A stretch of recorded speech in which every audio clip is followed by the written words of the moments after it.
Hello, guys and gals, and this is part 9 of our reading of Guinevere by Sharan Newman.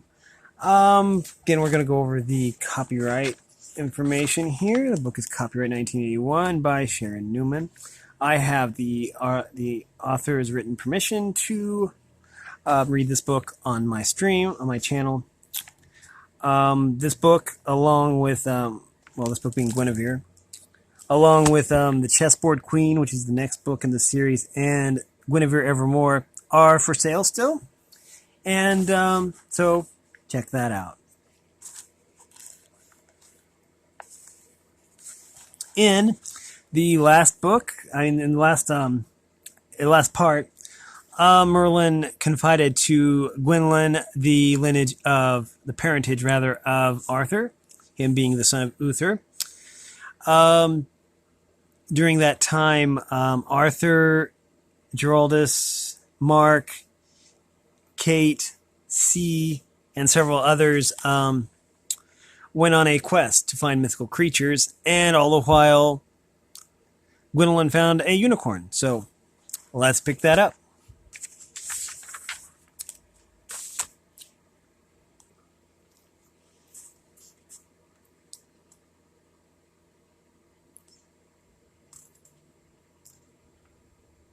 Okay. The deep blue eyes caught her and held her in a visionary world. They wrapped her in emotions she had never known and couldn't name. Sorrow and joy twined about each other, and a fierce calling swept her into his mind. No one saw her in that moment. The great passage she took into his loneliness and experience was only reflected in the mirror of the changes it made in her. All that her beauty had been up to then was nothing to this moment. It shone like an exploding star, as her mind and soul were linked to those of the unicorn, the most elusive and perilous of all the mythical beasts. Guinevere felt his joy in finding her, one that overcame all the desperate grief that clouded his spirit. She smiled at him. "I have been looking for you a long time," she whispered. "Not as long as I have hunted you," he answered in her mind. "From the moment of your birth, I have been seeking you, only knowing in my heart that somewhere you must exist." Will you stay with me forever then?" The blue eyes darkened to violet. "There is no forever. I will stay until I must leave you." "You mustn't go. I love you." But even as she spoke, Guinevere sensed that he was not speaking his desires, but only what must be, and that he would never go from her by choice. He had truly been created for her, and she must have been for him. She was bound by the wisdom in his mind, and only by the innocence in her heart. He lay his head down again, his spiral horn resting in the crook of her arm. They might have stayed that way for years. Guinevere knew only the breath of the wind about her, and the comfort and contentment of finding one's perfect dream fulfilled. The unicorn stirred as if troubled by nightmares. Guinevere came half back to reality, and she patted him gently. "Don't worry. What was that?" She startled. There was a noise in the woods, a clanking of metal, and the swish of branches being pushed aside. "There's someone coming. Who could be so far from the road?" "Only a hunting party," the unicorn replied. "Perhaps, but they are making far too much noise unless they have already sighted the quarry. They sound very excited. They have found the tracks of an animal that they thought never to find. Of course they are excited." "What animal?" she asked. And then unbidden memories of legends came to her. The unicorn and the maiden. "Not you." The unicorn lay still, his head drooped upon her lap, resigned. "You knew they were coming, didn't you?" she demanded. Did you think I sent for them to trap you?" His eyelids trembled, and a burning tear fell on her robe. "If you believe they would come to kill you, why did you find me? It is my destiny. I have sought you all my life, for 1 hour of peace, for one day to be joined to your life. For these I accept my fate. But I do not accept mine." She spoke so quickly he did not hear her. He only caught the determination in her mind. "I cannot see you die. I cannot see you die. I love you and I need you. You are perfect. No one must destroy you. Go now before they see you. I will never let you be caught. Only remember me. Remember me and come back to me if you can. I will die without you." She stood up, pushing him to his feet.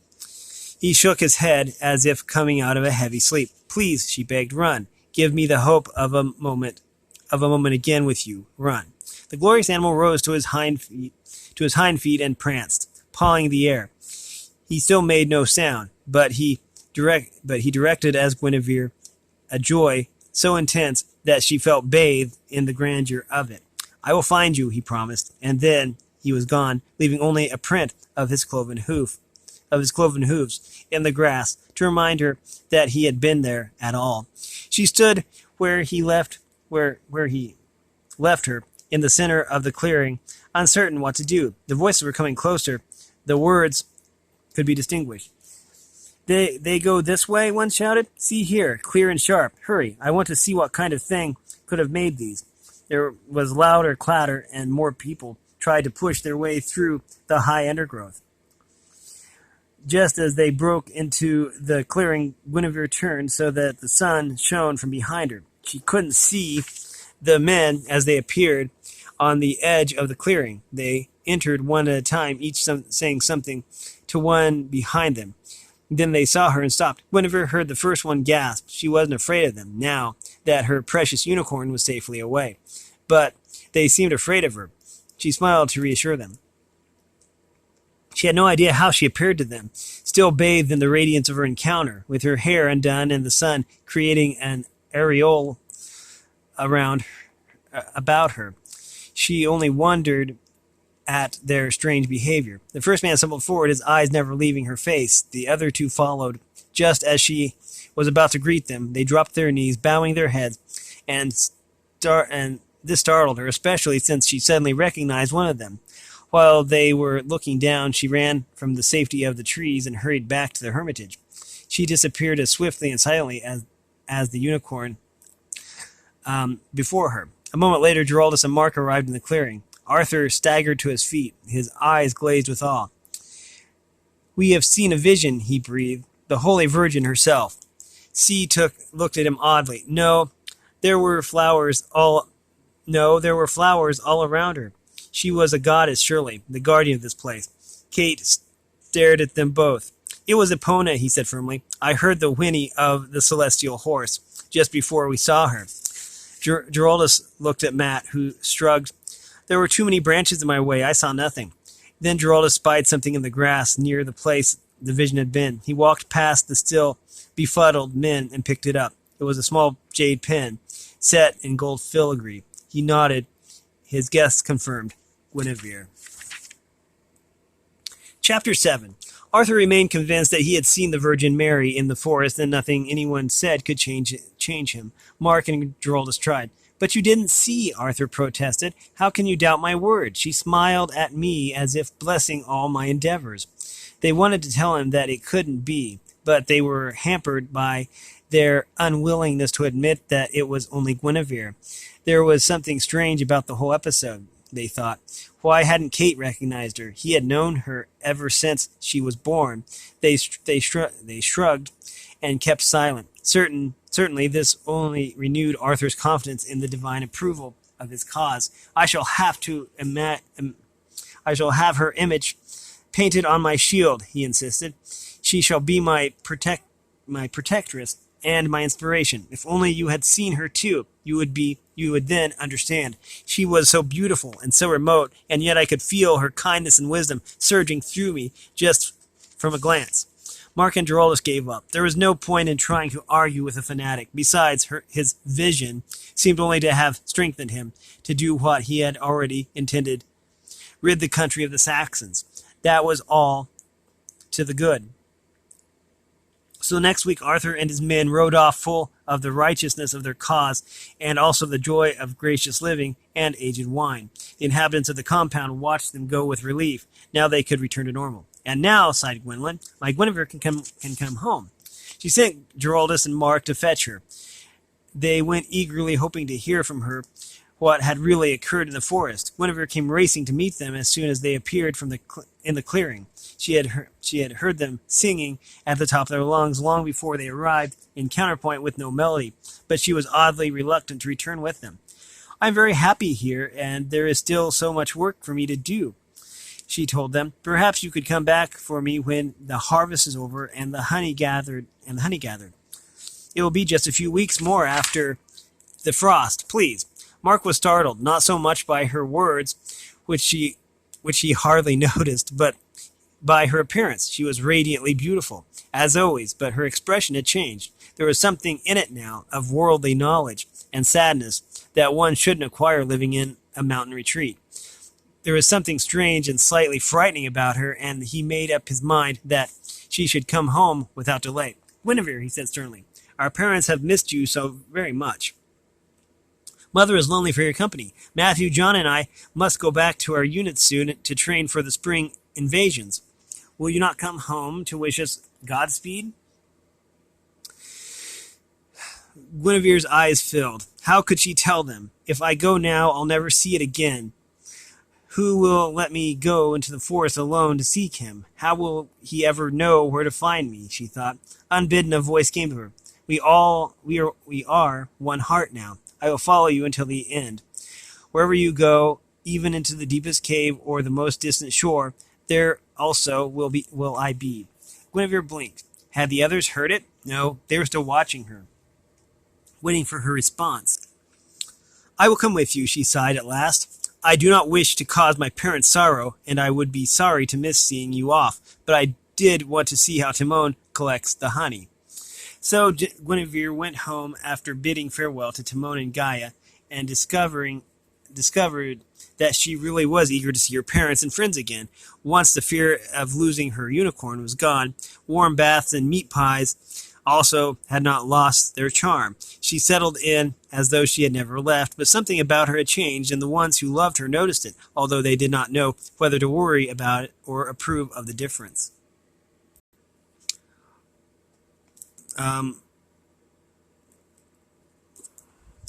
She is gentler than she used to be, Lady Leodogranson remarked. She seems to see other people to be more sensitive to them. But I feel she is drifting away from us, Gwaelin fretted. There is some secret she has that she will not share. I see it in her face. Our sons were never like that. Our sons never let us know they had secrets, but they must have been many, Leodogran smiled. I should not surprise you, my love, that our daughter is growing up. Perhaps her dreams do not include us anymore. I'm not ready for that. She is still a child. Merlin has unsettled us all with his baseless worries. My dearest only girl child, I won't lose you yet. She won't leave us for many years, Gwendolyn. Don't weep now. We have our daughter. She has just grown introspective from being in that quiet place. It can only do her good to wonder about things a bit instead of accepting life without question. But if you think she has gotten too dreamy, we'll wake her up again. There will be more fosterlings here this winter, and some close to her in age, and the company of her own kind will bring her to life again. Gwendolyn had to be content with this, even though she felt that something was going on that was more than adolescent vagueness.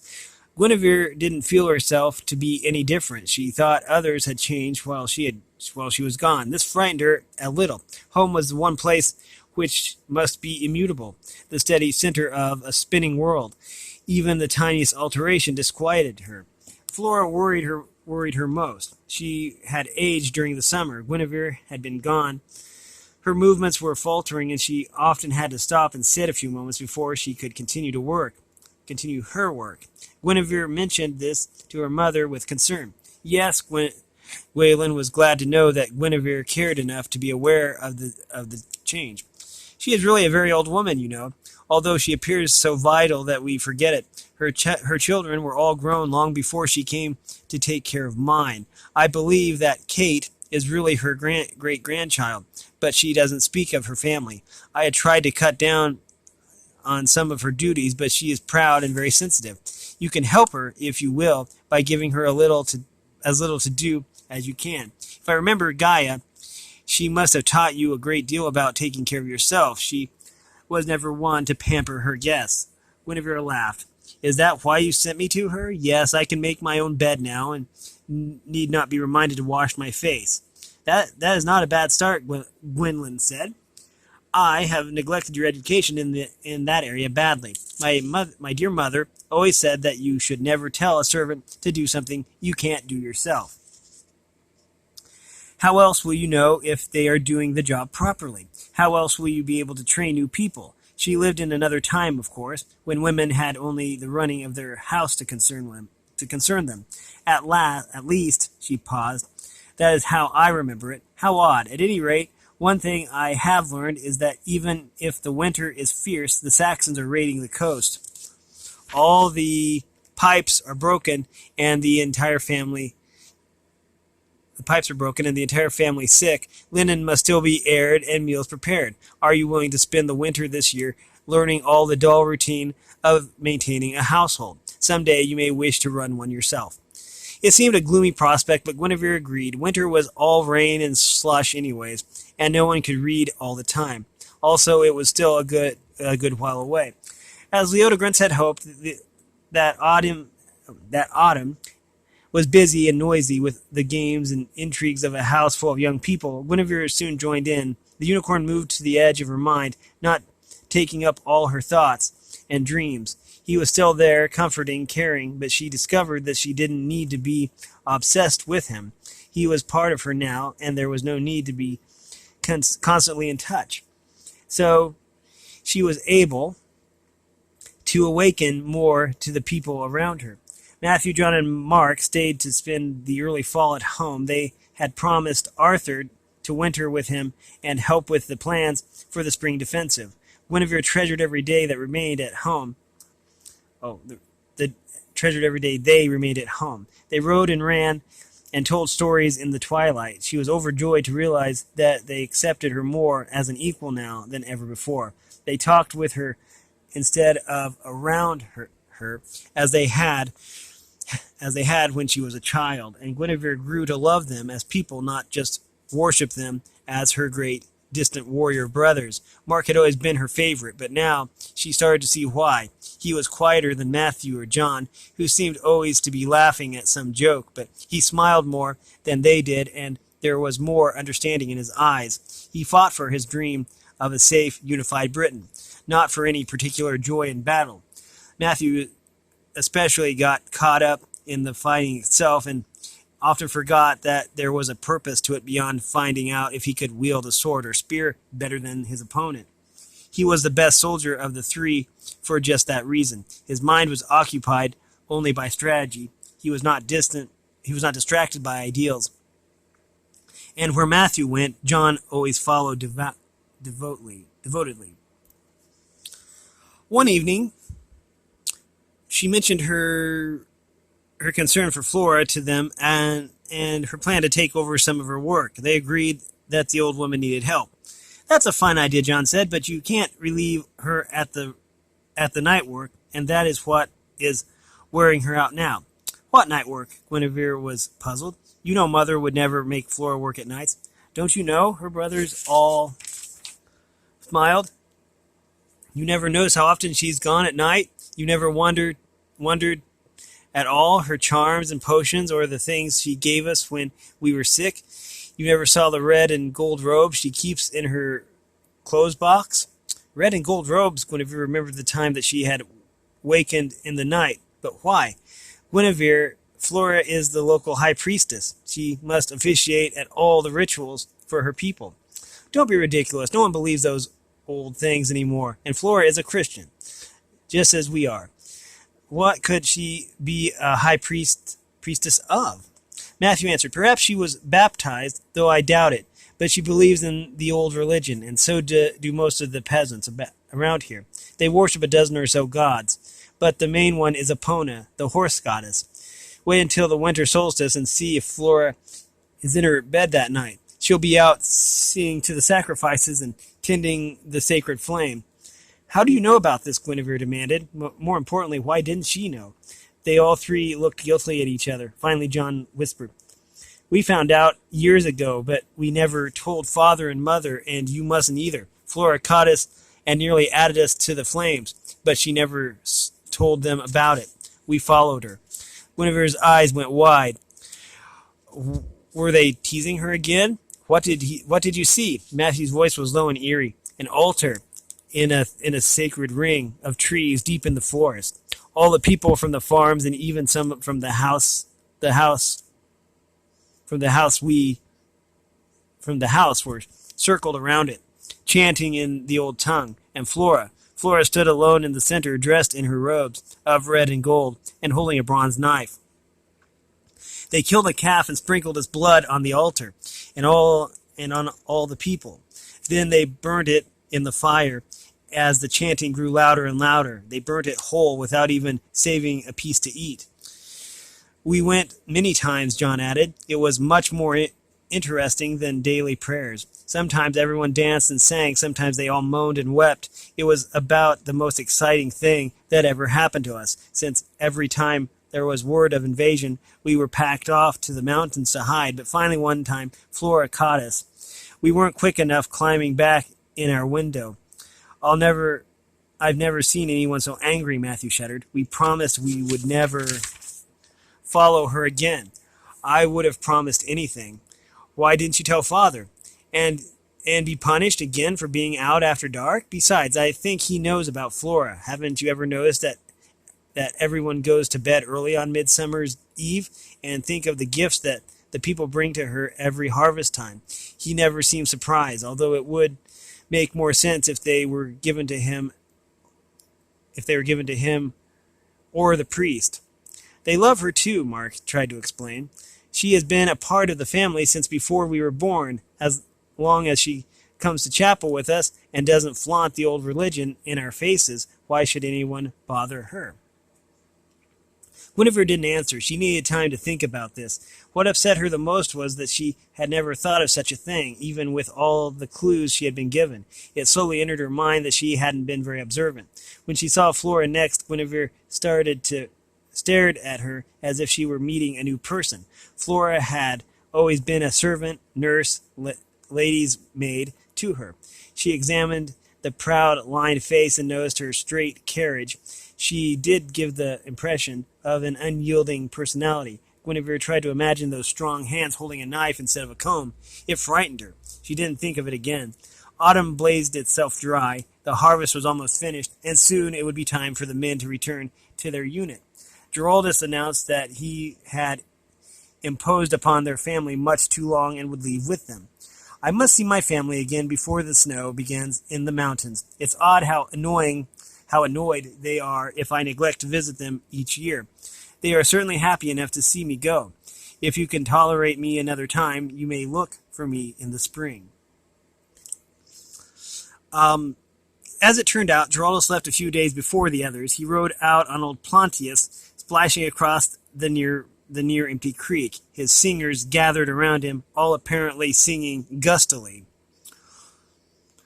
Gwendolyn sighed as she watched him go. Even though she doubted his sainthood, she had found that the boy, and it was true that she felt safer when he was with them. Perhaps it was just that he took her mind off her worries. Well, she meant to keep busy this winter, and there was Guinevere to teach. How young and fragile she looked, the wind pressing her thin robe against her, her slim arms waving. She felt a wave of resentment against Merlin. He must be wrong. This was still her child. No one had the right to try to take her so soon. For all her good intentions, her heart ached unbearably when the time came to say goodbye to her sons. Only Leodegrance' strong presence at her side gave her the courage to send them off, as a Roman mother should. Smiling triumphant, she hugged each with a fierce passion when they kissed her, but all she said was, Don't tarnish your armor or dull your swords, a proper phrase to send a soldier off. They laughed at her and waved their bright shields above their heads as they left. When they had gone, she retired to her room and cried all night in her husband's arms. She only allowed herself to do this because she knew he felt as she did. The next morning she coolly gave orders for her son's rooms to be cleared out and to make space for the new fosterlings who were expected. Leodegrance felt no need of such determined reserve. He wandered sadly through the house and out to the stables and stared at the empty stalls. "They're gone again, Kate," he stated.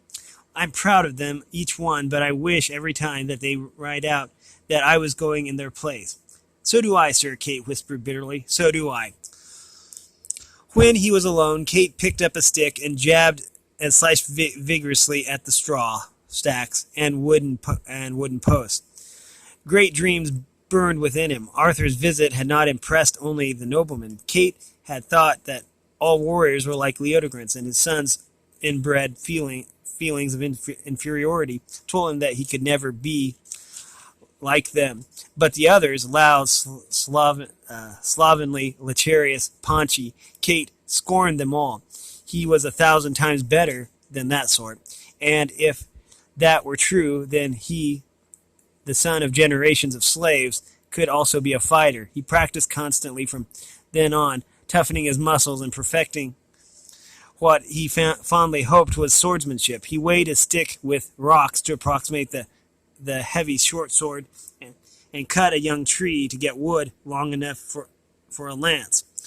When he exercised the horses, he took his weapons along to practice swift stabbing blows and would slay his opponents without harming the horse. He knew that the Saxons brought no horses with them on their ships, and that the mounted soldiers were doubly horrible to them. They excelled in tactics that brought the rider down to meet on their own level. So he sent the horse racing towards low-hanging branches and outcroppings, so that he was forced to duck or swerve in the saddle at the last moment, but still keep his seat. Without stirrups, no small achievement. Cade had his life all planned. He was free. He never let himself take that for granted. Even when he did the filthiest jobs, he knew he could leave whenever he was ready, but not yet. There was still a reason for him to stay. Kate, you're dreaming again, Guinevere teased him. You jumped halfway to the ceiling. You didn't even hear me come in. Will you bring my father's horse to the courtyard? I'll get my own. He's taking me riding again. We're going out over to see Lord Podius and his family. I can't wait to do some real riding again.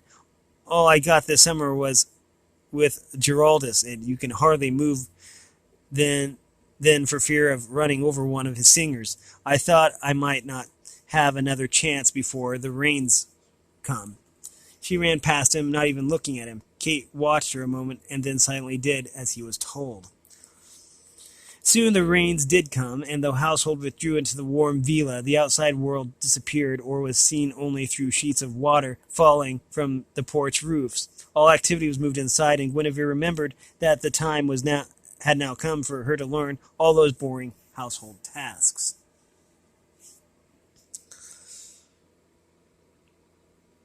I believe that we should probably stop this right here, because this paragraph is kind of long. And I want to keep this within the time frame. Let's see, but we did make it to page 170, which is good. Okay, so, anyways, we've been reading Guinevere by Sharan Newman. Again, these books, this book, the next book in the trilogy, and the final book of the trilogy, Guinevere, the Chessboard Queen, and Guinevere Evermore, are for sale in most bookshops, probably, and at libraries. Anyway, if you like this content, make sure you like and subscribe, ring the bell so you know when I upload, and if you support me in any way, all that information will be in the description below. As always, thanks for watching, everyone, and have a great day.